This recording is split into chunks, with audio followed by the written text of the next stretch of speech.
Welcome to the Gift Podcast, a platform for passionate humans dedicated to evolving our relationship to nature, culture, consciousness, society, and technology. Our core principles are that life is a gift, that life is interconnected, and that love is life's highest intelligence. With these in mind, we engage on a wide range of subjects to understand how we can create a life-affirming world for the good of the whole. Join us as we take on global issues, explore ancient wisdom, think critically about technology, and ask tough questions about true systems and culture change. Thanks for listening as we co-create the more beautiful world our hearts know is possible for present and future generations. Enjoy the episode.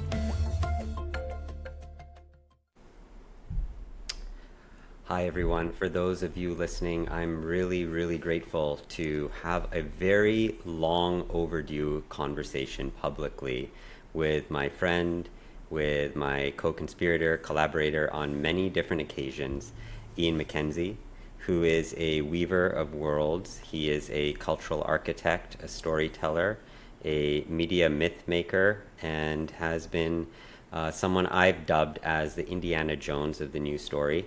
And I've enjoyed our bobbing and weaving together over the last decade now. And Ian has been like a what are they called? A bloodhound, you know, with a scent. He's tracking the scent of what is emerging, what is unfolding in this collective consciousness that's trying to navigate its way towards the more beautiful world that our hearts know is possible, but also facing the shadows that are necessary to face in order for that beauty to emerge. So I'm really grateful to have Ian with us here today. Thank you so much, Ian.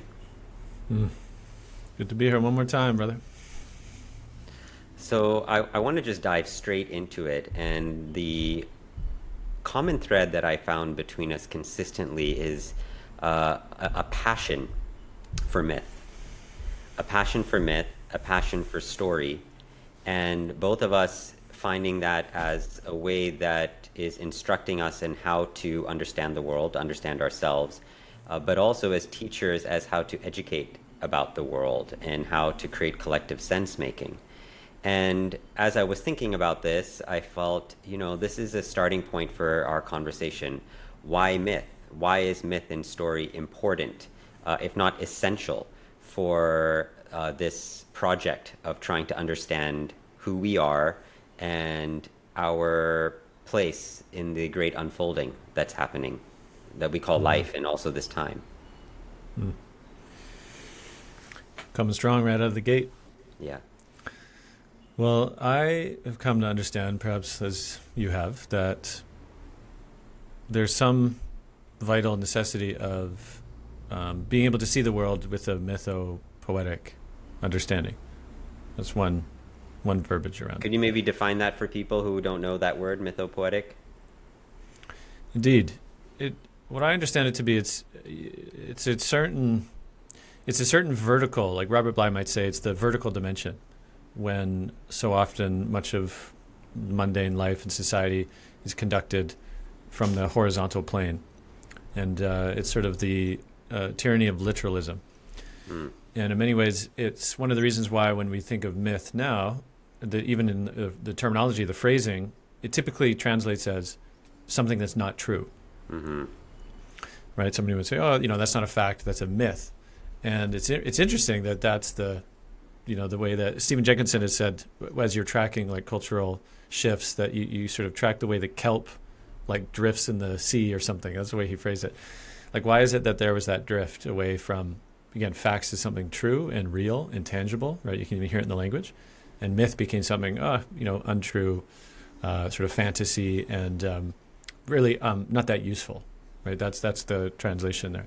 And there's a reason for that, I think, because myths have a very important potency to bring true orientation to the times. And I think that's it, more than, for example, like a parable or something where there's a clear kind of a message, or even like, what do they call it, like an ethic or something that's trying to be transmitted. When you hear a parable, it's very much a kind of, it's a story, but it's really wrapped in. And that's why don't do this, or like it's got some kind of clear black and white message Like usually at the end. And so the hare and the tortoise, the Aesop's fable kind of thing. yeah, exactly. And that what we're talking about, I think, is something different, which is actually an alive something. I mean, I think it's Martin Shaw that spoken really eloquently to the idea that stories are alive, and they, hitch on your backpack and travel from place to place and take root in different soil, and yet also continue to bring forth the possibility of a kind of intelligence that includes humans, but is also more than human. And so I think the role of mythology in these times is basically a navigation system to truly understand the forces at work that, unless you're able to bring forth a mythopoetic lens, that they remain invisible to you. Sometimes I use the image of let's say you're trying to break into a bank vault or something, high security bank vault, and you get into the, inner sanctum, and you recognize that there's likely some kind of alarm tripwires, right? Like some laser tripwires or something, right? And you can't see them unless they pass through a kind of medium. So you bring out your bag of chalk or something like that, and you blow chalk into the room, and suddenly, poof, right? All of the forces, the lasers appear because now they're passing through something. So this is what I understand to think and perceive mythically or mythopoetically is that ability to see these typically unseen forces at work, and then know how to better navigate through this archetypal dimension, which is so vital, actually, to moving through these times. Aha. Wow. Eloquent. One of my favorite descriptions or definitions of myth is from Joseph Campbell. He says, the myth is a metaphor that makes the transcendent transparent. Like the thing that's transcendent, but we can see it all of a sudden, it gives a transparency, like the light shines through that transparent film that otherwise, that we can project on the wall and be like, oh, that's what's on the transparency, right? One of my favorite metaphors akin to the laser one and breaking into the vault is Indiana Jones himself, when he needs to go on the quest for the Holy Grail and he needs to cross the abyss, and there's an invisible bridge, and he's like, well, how can I step? I don't see any bridge. So he takes some dust and he throws it, and he sees that something glitters along the abyss, and he knows that he can step with faith because there is actually something there. So I think what a myth is, as you shared, it's illuminating what is invisible and yet real.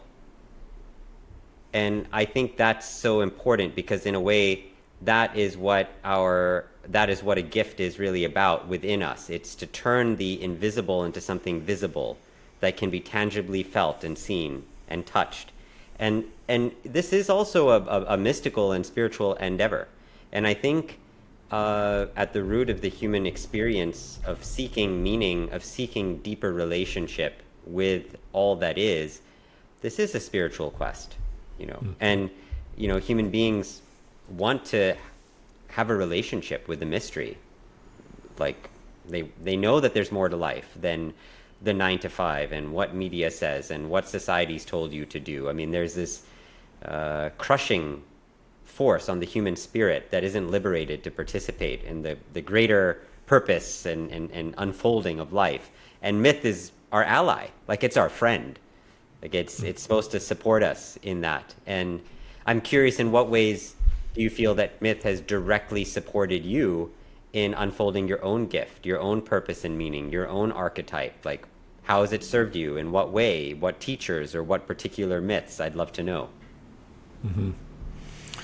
Well, there's a number that have woven together, I believe, over the years as I reflect on this question that perhaps has been more emergent rather than intentional, or at least I haven't intentionally tried to reflect upon.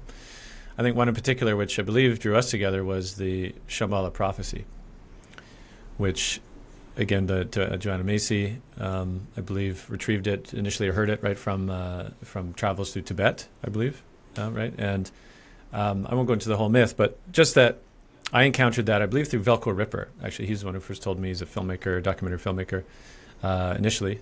Yeah, and basically that there come a time of great peril, and that in this age, the Shambhala warriors would arise, and they would have two weapons, that of insight and that of compassion. And for me, that really became a governing myth for my understanding of what my role could be, which over the last decade and a half or so has largely been through media and film, which in many ways, again, was also, I think, what brought us together, because we were both kind of enraptured by the sense that how could we actively deploy mimetically the kinds of mythological dimensions that would support others, right, and seeing themselves as part of a grand unfolding. So I'd say there's the myth of Shambhala, prophecy, that has been a big one for me.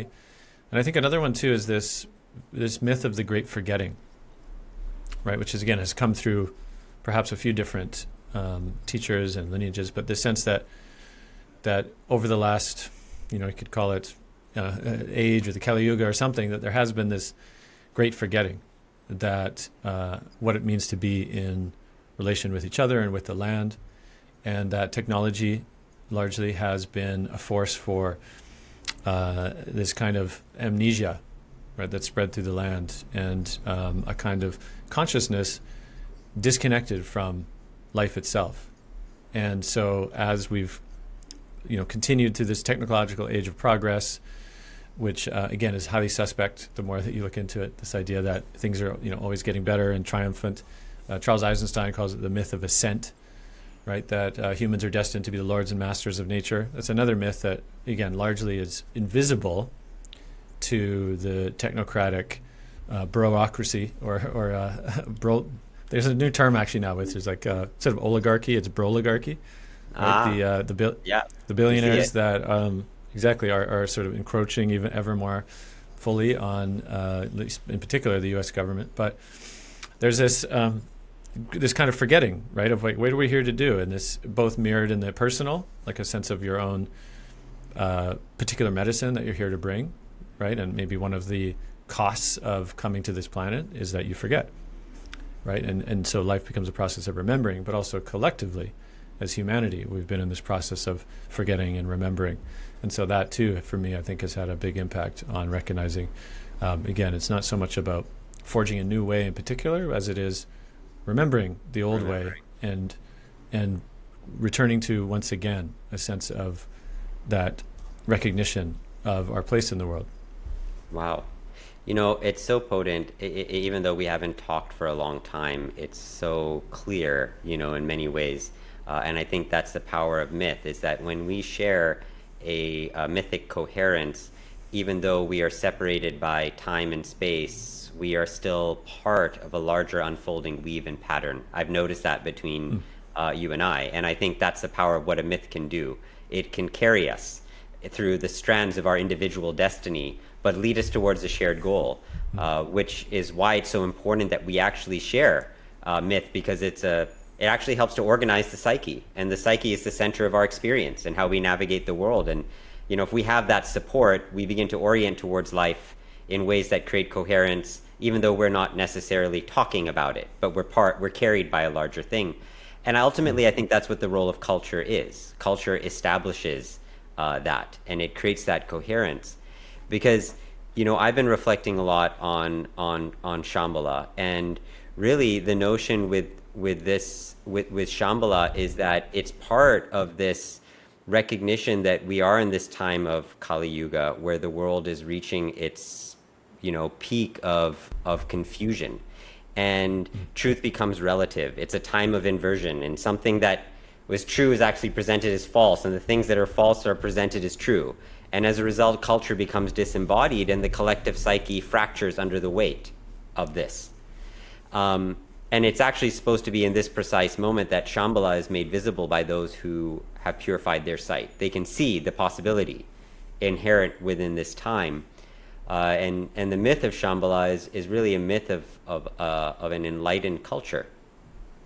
Great. That we have been working through our own sense of mythic participation in the bringing forth of this awakening culture to support the recognition of Shambhala, like the possibility of that, of awakened culture, of an enlightened society.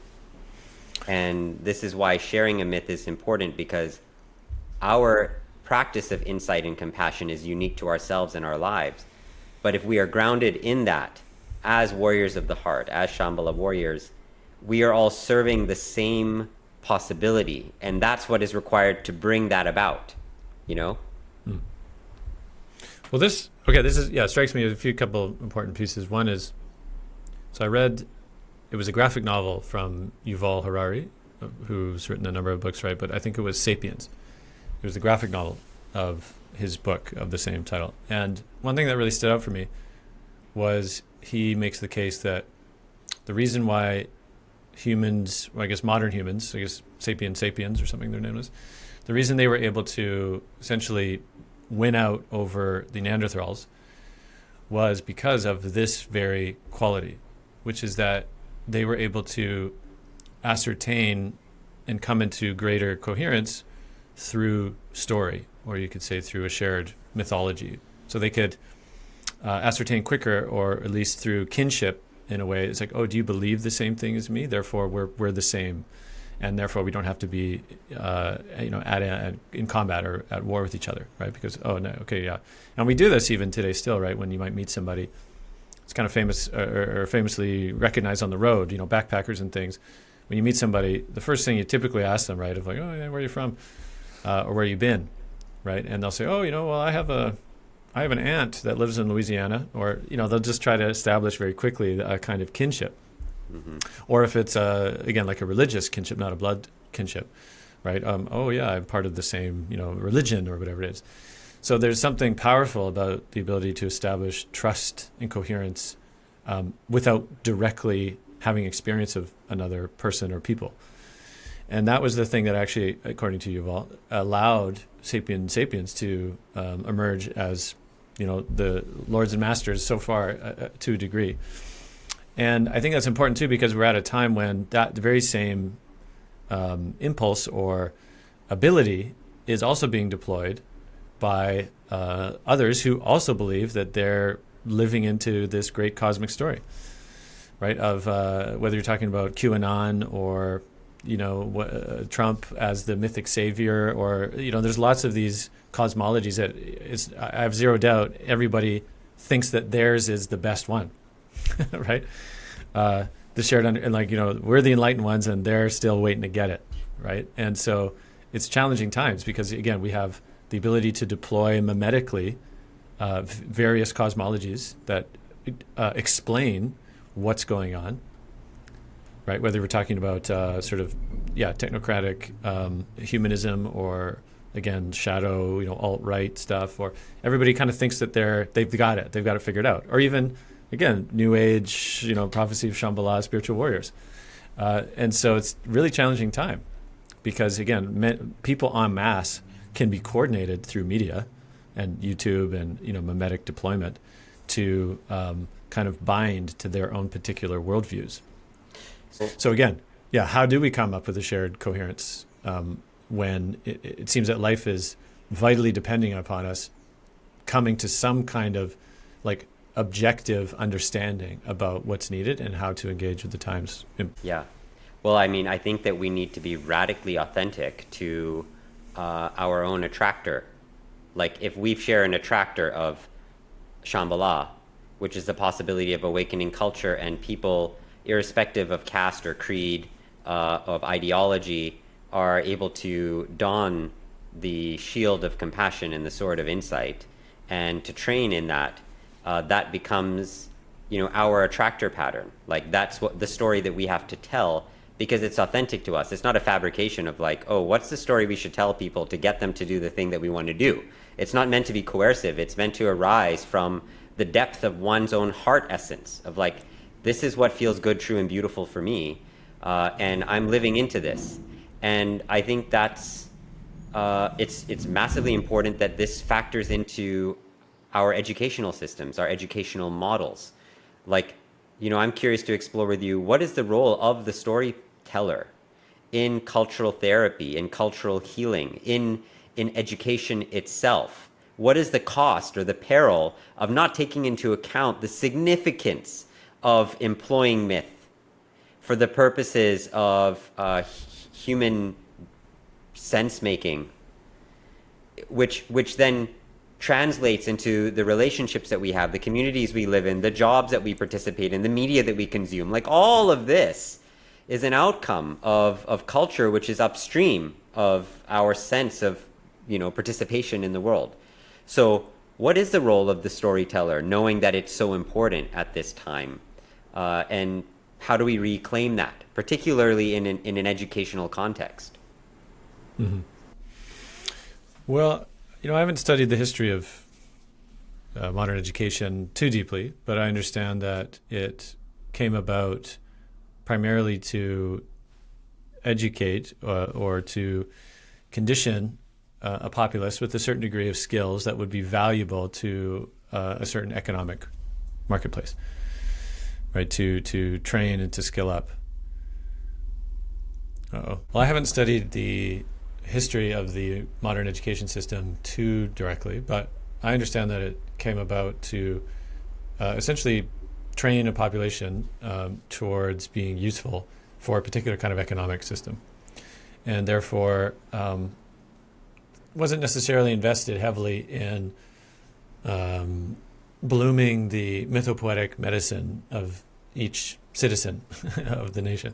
And I believe it started in Europe and then it was brought over to North America. And so it's understandable, if you look at the destination, why, what is the purpose for that kind of education? And it makes perfect sense for the logic of that particular system. And so I think that as we're beginning to go through this process of remembering, as we've spoken to, and recognizing from a different cosmology that each of us has a particular something to bring. Bill Plotkin calls this one's mythopoetic identity, that we need a different kind of education to draw forth those gifts for what the world needs. Different kind of education, which is rooted in, how would you see it? I have my sense and I'd love to speak to it, but I just want you to, tease that out a little more. Sure. This is where we've been, again, circling the power of story and myth that is instructive, both as a sense of creating meaning for folks to have a sense of how to relate to the world, and again, what is our place within it. And I think that by expanding into again an understanding of the world that isn't easily definable into black and white thinking, right? It's not this idea of the parable that has like a particular ethic built in, but that stories themselves are unruly and they're embodied and they're alive in the sense of whatever angle you look at them through, they're like prismatic, and at whatever age that you're hearing a story may have a very different effect on you. And so in that sense, they're continually generative, not so much with answers, but more a kind of relational capacity to continually learn. Again, what does it mean to be alive now, and what's called for the particular times that we're in? Absolutely. Yeah, I really appreciate that. I want to touch upon an article that I read yesterday, and there's a few lines in there that I really liked. One was that in a post-future world, cognition must be rooted in the body and community and in the immediacy of perception. What we are seeing in response to this are sense-making and world-building centers, spaces where people come together not just to learn, but to build what comes next and to relearn how to be human in the absence of predictive certainty. Like modern versions of the tea houses, monasteries, and learning institutions that have given birth to so many societies in the past, these were places to recover the lost arts of attention, discernment, and collective coherence. Places where we can cultivate our interiority such that we can face chaos without becoming chaotic, to move through confusion into coherence, not by bypassing it, but by metabolizing it. This is not about certainty. It is about capacity. The wise among us are not those with the best predictions, but those who are most attuned, most grounded, most able to remain open without collapse. They are those who can respond, not just react. And he's going further to talking about how these sense-making centers, if they mature, become something more. These are civic sanctuaries and incubators of what comes next. And so, and this man is Nicholas Matthiesen, I believe his name is. I'll put the reference to this in the show notes. But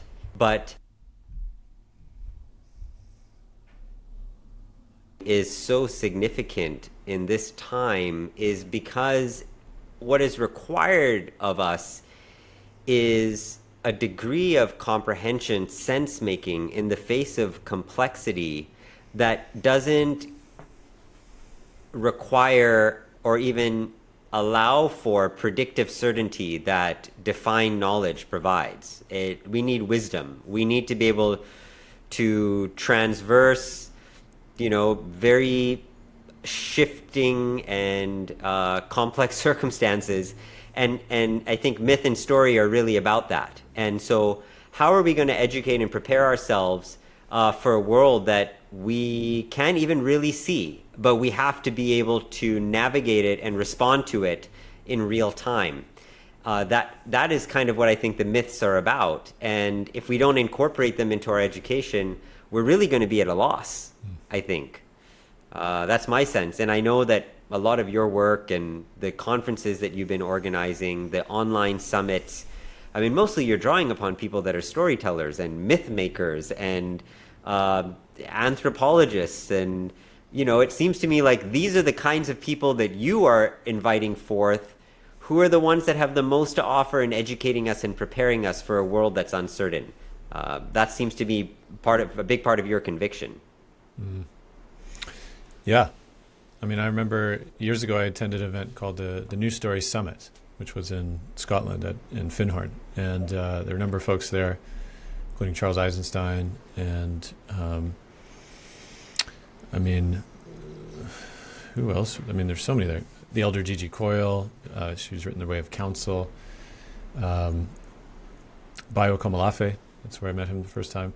Mm-hmm. And that was, again, one of the most prominent attempts that I saw to bring folks together who are all, again, engaged in this collective endeavor to try to discover or wonder about what is the, quote, new story. And I think that speaks to what you're referring to around this idea of what is the collective mythology that can be inclusive enough for those of us that sense that things are amiss and awry and that, the possibility could be otherwise of a more beautiful world, as Charles has said. And at the same time, from I think it was about a 10-day event that I was in, what came forth was not an understanding of finding that one monomyth to the one myth to rule them all, if that idea somehow snuck in there, but rather a polyphony of myths that are ecologically specific, but also, again, share a broader collective resonance, which, again, I think at certain level of relational etiquette and adeptness, that's not a paradox, that it's possible to have both relationally specific ecological myths specific to peoples and places, but also that they fit beautifully in resonance with a larger collective understanding that I think that we have a sense of, these days, or at least it's possible to sense that there is this, again, a collective myth, or some almost like the image of a flower of life comes to me, right, with all these interlocking circles that all have some sense of shared overlap, but are also distinct. And I think that really is the challenge of our times is, how do we come into that quality of surrender in a way to this greater intelligence, but also remain adept and skilled in navigating greater uncertainty, which is also a part of it. And maybe I'll just end by saying, I think it was, again, the storyteller Martin Shaw who said that discipline is the dance partner of wildness. Oof. And so exactly that, how do we able to navigate wild, but also with discipline, right? That's the skill set that I think you've been naming. There is a way to actually learn the skill set of dancing with the unpredictable, with the uncertain, rather than simply being awash in it. Absolutely. That really touches upon my inspiration with the Gift Academy, which is, to imagine a school where inner and outer transformation go hand in hand, where culture work and therapeutic work, environmental design, social innovation kind of come together in shaping the future. And really, it's not just another alternative education project. It's really a radical cultural intervention disguised as a school. It's about rewiring how we live, how we learn, how we lead and love.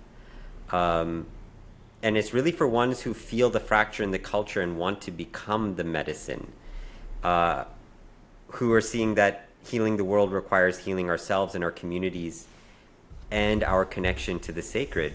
And so what we really need is not just a school, but a dojo, a temple, a lab, a launch pad for those carrying a deeper call to serve and are looking for their archetypal path in the world, rather than just a career. And I think this is a real need in this coming generation now, where there's a disenchantment with the prevailing narrative. And people know that by just following a certain education or career process, they're contributing towards a non-generative culture, a non-generative myth or future, at least not generative in terms of like beauty and heart. And for that, we need to find what our archetypes are. So we've mapped out in this school 3 primary archetypes: the path of the healer and the storyteller, which is like the cultural therapist, and then the path of the weaver and the architect of the invisible, which is the social architect, and the path of the earth keeper and the temple builder, which is the path of ecological or environmental design.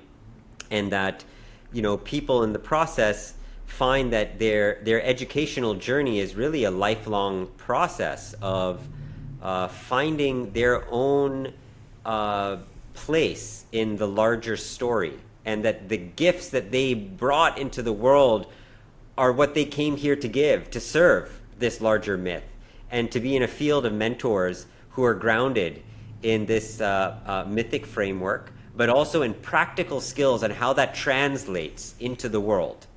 And I know that this is work that you're doing ongoing, and I'm curious, how have you bridged these worlds together? In terms of your mythic sense of purpose, the archetype that you embody, and how that translates into your quote unquote career, like the work that you do, the things you get hired for, the outputs that you make. How would you correlate that?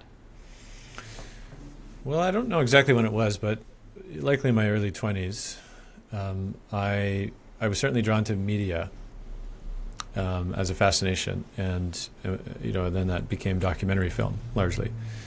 And there was an experience at Burning Man in 2009 or 10, I believe, when I was given a name, actually in a kind of a fun, playful, and yet potent naming ceremony that I found my way into. It's somewhat part of the etiquette, right? That burners, as they're known, apply a name. And it's bad form, actually, to give yourself apply a name, because maybe there's some old understanding of the village way, which is that, you don't get to decide, who you are, in a sense of you get reflections from other people, mentors and elders that see particular qualities in you and then reflect those back to you. And again, which ideally matches your inner knowing, but is affirmed by others. And so for me, in this little kind of funny ceremony, I was given the name Vision Weaver. Yes, I remember. And for me, that became both a kind of clear sense of, it felt true, and also it felt a bit lofty. Like as my teacher Stephen Jenkinson says, when you praise someone, it's always good to aim just a little above them. And so they have to stretch a little, to live up to it. Mm-hmm. And so that guided how I embarked largely on the next decade or so, which was to try to bring forth these edges of mimetic possibility from places that were, I thought, experimenting and living it, all the way from, again, places like Burning Man or Occupy Wall Street, but then to Tamara, the community in Portugal that is trying to model a true culture of peace. and then amplify those to the collective noosphere. So, for the longest time, that felt very true. Like, it was unquestioned for me that felt like that was one of my roles. One of my significant roles was to participate in that. And then, about 5 years ago, I started to get a sense that was shifting. And in some ways, it felt because I was completing the swim upstream, as it felt, of trying to understand, like, how did we get here, collectively, to this, ecological and social precipice of disaster. And the loss of village really became clear to me. Like, that was the epicenter for a lot of the reasons that we've touched on here. And then as I kind of arrived there and felt like I'd completed a particular piece of spirit work alongside the other filmmakers, my collaborators for the film about Tamara, I sensed that there was another area that needed attention, and I started to get drawn even more deeply into the mythopoetic lineage, in particular around masculinity. And of course, that led me to Iron John, the great book by Robert Bly, and King, Warrior, Magician, Lover, and a particular ecosystem that's again attributed to the mythopoetic lineage. And I realized masculinity was a deep place of, like, rehabilitation, or as Pat McCabe, a beautiful Indigenous grandmother, has said, that masculinity is being invited to realign with the paradigm of thriving life, rather than be against it. And so I felt that became my call. And, again, at least connected to my own core of, what's my particular medicine to bring, I still feel connected to that sense, right? The sense of trying to bring forth a unifying cosmology that brings forth all of our gifts in service. And now I'm being honed, it feels like, to more clearly participate in that niche of masculinity itself. Mm-hmm. Well, I really appreciated that pathway and the marks of almost kind of initiation. Burning Man, I can imagine, is one of those places, which would be a powerful place to receive a name. It's a transformational space, a liminal space, which is often the kind of space that needs to be created for that kind of crowning experience to take place, or threshold experience, you might say. And it's fascinating that as cultures, we continue to find our way to create those liminal spaces so those thresholds can be crossed, albeit to the best of our ability, in the absence of a culture of eldership and maturity in doing it. We do it because it's part of the human making enterprise, and that conferring you this name Vision Weaver, which became an archetype that you stepped into. You're not the first Vision Weaver that ever was here, and that's what I love about archetypes. It's like, this is an archetype that because it's a path that has been walked and woven before, but we have to make it our own through the walking of it in our own world.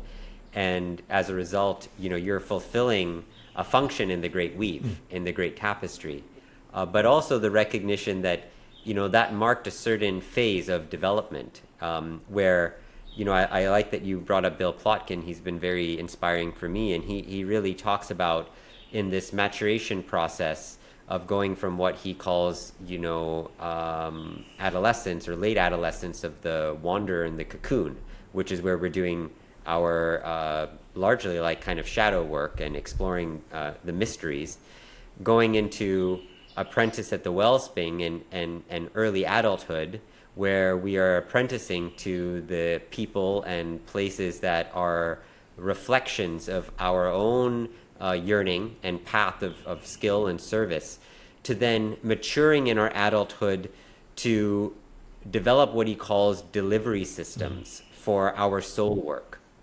And it seemed to me that there is this translation process for you of like learning from many different teachers, picking up the various threads and being an apprentice at many different wellsprings, to now formulating your own delivery system for healing, for the culture of your soul work, and that masculinity being an important part of that. And it's just fascinating to hear your journey, and knowing that this is part of what has been described as the larger human path of soul making, of becoming an adult, of an embodied sense of delivering our gift to the world. And that I could, if I told you my story, it wouldn't be that uncommon. It would be quite similar, although with the unique circumstances of our life. And I feel that this is at the heart of the educational project. You know, we should be focused at the unfolding of a human being in their totality and supporting them with, you know, the fundamental tending frameworks so that they are able to fulfill their own human becoming process, to become soul-centric individuals rather than, you know, egocentric, which is mostly what's going to happen if people are just left to their own devices in a toxic culture. And, you know, we happen to be the fortunate ones, whether it's, you know, good karma or good upbringing, or we read the right stories or met the right mentors, but we're lucky.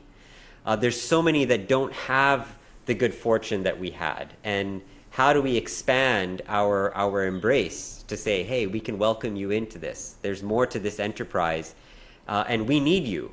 We need you to be crossing over this threshold of pathological adolescence into mature adulthood, and maybe eventually even into eldership, in order for us to steward this culture, which is really this Shambhala vision of a more awakened, whole, conscious culture. And I think that's our work as teachers or educators who have had this good fortune to participate in that, to give this back. I think that's a sacred responsibility, actually. Mm-hmm. Is there a question, or you can cut this part out? But you did a good mic drop there. But is there a follow-up question, or just want me to comment on it?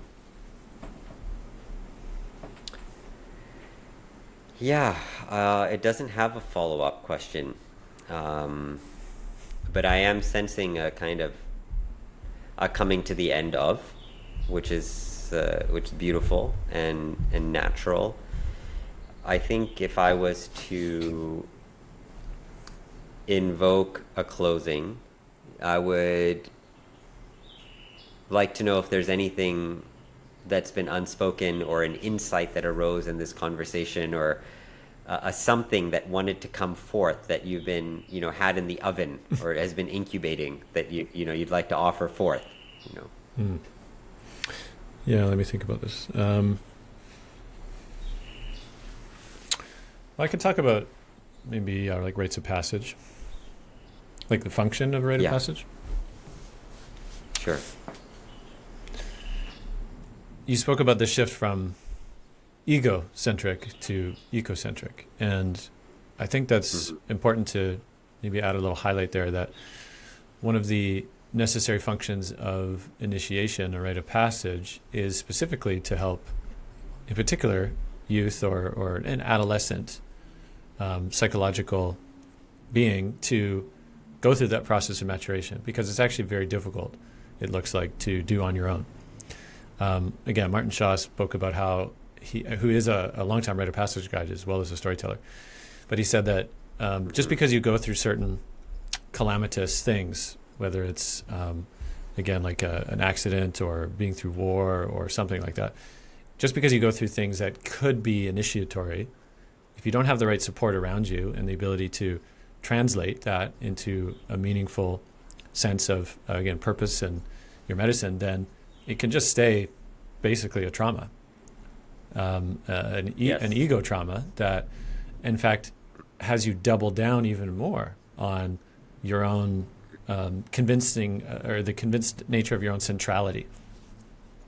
And I think that it's so vital that we again continue to regenerate initiatory rites of passage, particularly for youth, to help that process of psychological and soul maturation, because again, it's like the very thing that feels the most problematic now, which is maybe you could say is a kind of rampant narcissism, where basically, again, the ego is the center of the story, and therefore basically everything else suffers. it was actually Tyson Young Comporta, the author of How Indigenous Wisdom Could Save the World. He spoke about how it was the structure and the intelligence of village that actually protected the people from the sort of narcissistic impulse run amok. That in fact, it's actually normal in a sense for, again, an adolescent ego to be a certain way, right? Through the process of maturing. Right. It's normal, right? Like a teenager, it's kind of normal that they're the center of the universe. And I think a lot of youth are actually longing at a certain point to kind of break out of that, right? They don't want to be the center of their story anymore. Yeah. But if they don't have support to go through that ego process of breakdown and then reassembly, then it's like they're inevitably, I almost have this image of like, they're chained to their own reflection and they actually can't break out of it as much as they want to, as much as they know that story is too small for them. And so the more that we can bring in, again, the mentorship, the eldership to invite in and go through that process of psychological soul maturation, the more inherently that the soul unfolds into its sense of, again, purpose and meaning.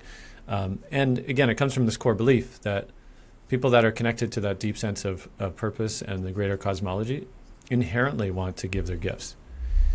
Like there's no, it's sort of, it becomes intolerable just to, sit on their couch and watch Netflix. If once you're activated in that sense of, this is why I'm here, this is what I'm here to do. And it was Campbell, right, I believe also, who said, it's not so much people are searching for the meaning of their life, but they're looking for that sense of aliveness, actually, at the core of their being. And I think that's the way we invite folks into that deeper sense of aliveness through true education, true initiation. Well said. Well said. Couldn't have said it better myself. Thank you, Ian. It's been such a pleasure being in conversation with you, and I look forward to further and deepening collaboration on our shared cultural project, whether it's just as friends, but my aspiration and prayer is your involvement in the Gift Academy, and already our friendship has been nourishing, and my ability to participate and co-create with you in your projects has always exposed me to thinkers and teachers that are active in this work. And I'm grateful that you have forged the path in the midst of like uncertainty. This is not what someone gets into to make a quick buck or to that's for sure, to build a financial empire. That's for sure. It's like it's like being a yoga teacher. It's almost like there's almost like a willingness to take a vow of poverty, not necessarily that one wants that, but a willingness to do the work no matter what, because it would kill you to do anything else. And you stay with it until it can be generative and support you. So I know how much it takes to stay true to what we know is what we're here to do, what our work is. And I appreciate and see that in you. And also your skilled sense of how to make it balance, with your ikigai of, what does the world need, and what you're good at and what you can be paid for, and what you love to do. And that's something that is the fact that you're succeeding in it is a signal to the culture. It's a signal to the next generation, like, hey, you can do it. You can make it happen. And I think that's, important for examples. Like, you can dance your sacred dance. You can do this. So thank you. Thanks, brother. And I offer gratitude to the life's intelligence that continues to bring us together in this shared dharmic commitment. Thank you. Okay, until next time.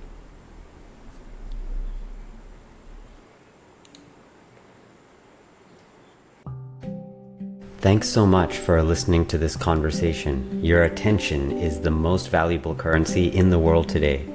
If you want to pay it forward, share this conversation with someone who would be enriched by it. And if you want to join our community and learn how we're putting some of these ideas into action, visit our website, www.thegift.is. Remember that life is a gift, and what you give is your gift back to life. We'll see you in the next episode.